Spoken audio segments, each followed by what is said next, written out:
right, so we are going to introduce the idea of light and how it behaves and the model we're going to use in class and some properties that develop, properties about light that allow us to develop ideas about shadows. So, light, we know a lot about light, and we already have really good intuitions from growing up, from experiencing the world around us. Light, typically, when we describe properties of light and behavior of light, we describe it in two ways. It has wave properties. It can bend around corners. It can behave certain ways through small, tiny areas, and then gives rise to the description similar to waves. And we call that the wave theory of light. But light also has properties of particles, that it tends to travel in a straight line, that it reflects like a particle reflects. And so there's also this particle nature of light. When we think of light, we think of this wave-particle duality. Well, for our purposes and our first introductory look at light and our very conceptual ideas of looking at light, we're going to focus on the particle nature of light. And so we're going to describe light behavior as if it's behaving like a particle to begin with and for most of our discussion. And so what do we know about light and how it behaves? If you can imagine taking a mag light, one of those really high-powered, nice flashlights, and if you unscrew the top of it, it becomes a tiny, tiny point source of light. It has a really tiny little bulb. And if we look at that tiny little bulb and we kind of even squint a little bit, we notice that light bulb, it's usually a little bit elongated, appears as if there's light kind of coming out in this array of straight lines. And those are the two properties of light. All we have to do is look at that mag light to kind of get these two properties of light that we are going to focus on. The first is that light travels in all directions from a source. So what does that mean? Well, if I have a light source and I look at it from the right, well, I see it. If I look at it from the left, well, I see it. If I look at it from behind, I see it. So light actually goes out in all directions. No matter where I am located, as long as something isn't blocking me, if I have a nice source of light, it's going to just emit light in all directions. The second property that we're going to focus on to do our analysis initially is that light travels in a straight line.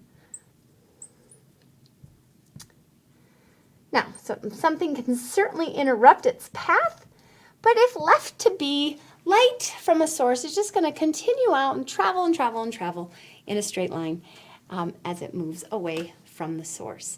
It will, since the light is coming in all directions, as it travels away, it's going to, we would call, spread out.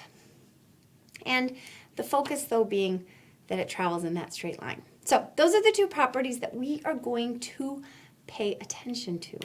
So let's imagine that we have a light source and we have a screen. Now, if I were going to examine what that screen looks like, so this light is illuminating on that screen. What does that screen look like when I shine a light on it? Well, light's traveling out in all directions from this light source. So some of the light travels away from the screen, but indeed some of the light travels towards that screen. And when it hits the screen, it'll illuminate that screen. Pretty straightforward. The lights in the studio are shining down on me.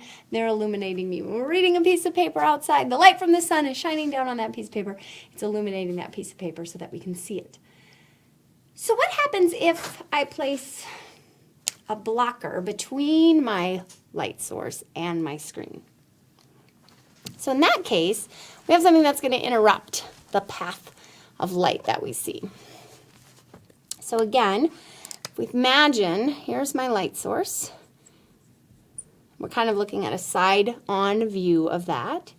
Here's the blocker, so a non-transparent piece of material. So light cannot pass through it. And then we have our screen. All right, so we said that light travels in all directions from our source. So we know that the light is moving in all directions. And some of those directions are heading towards the screen and hence towards the blocker. And so we certainly have a ray of light that travels through, passes the blocker, and hits the screen. Okay? Well, as I follow this path of the possible light rays coming from this light source, eventually I hit one that hits the blocker. And it, of course, can't go through the screen. So right before I hit that blocker, there's just this one ray of light left that makes it past the screen past the blocker, excuse me, to the screen. And so everything above this point is illuminated on the screen. We then have light block, light block, light block. This whole path, all of these rays of light that are following a path to the blocker, of course, get stopped. And then just at the bottom of the blocker, we have this one layer of light that sneaks through. And everything below it, of course, will now illuminate the screen.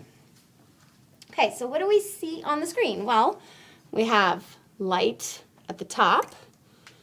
So the screen is illuminated at the top. It's not illuminated in the middle. No light is hitting, and our visual perception perceives that as black. No light's reaching our visual system, and therefore we perceive that as black. And then we have light at the bottom of the screen. So on the screen, we see this black square. This black square, of course, we define as a shadow. Now, if I move my blocker closer to the screen, what happens to the shadow? Let's pause the video, think about how that's going to impact the shadow, and then when you're ready to come back, hit play again. So as you pause, as I move my blocker closer to the screen, so same size blocker, I move it closer to the screen. I'm going to put my light rays in a different color to distinguish our two situations. We can see that, well, the ray that didn't get through in the previous situation now will get through with our blocker moved closer, as will some other ones, up until the point where just that last one makes it through. So I gain a little more light at the top of my screen. Similarly, the light ray that didn't make it last time now can make it through, certainly, and we have that one last ray of light that doesn't make it, so the next one gets through, and I get a little more light at the bottom of my screen. So as I move the blocker closer and closer to the screen, even though it's the same size, I acquire a shadow that gets smaller and smaller. Similarly, if I move the blocker closer to the light source, well, I'm cutting off even more rays of light, and that we can visually see with the current rays already shown. So my shadow is going to get bigger. So our what we call a ray diagram, where we're drawing straight lines to represent the rays of light hitting the screen, our ray diagram tells us how shadow size is effective by the relative positions between the light, the blocker, and the screen.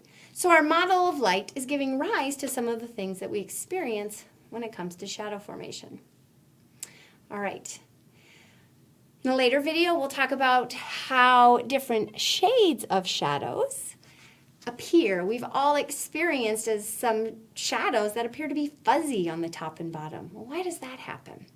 So we'll look at the ray property of light. We'll use ray diagramming to delineate how we generate different types of looking shadows. And we'll keep in mind these two ideas when we do that. Good job.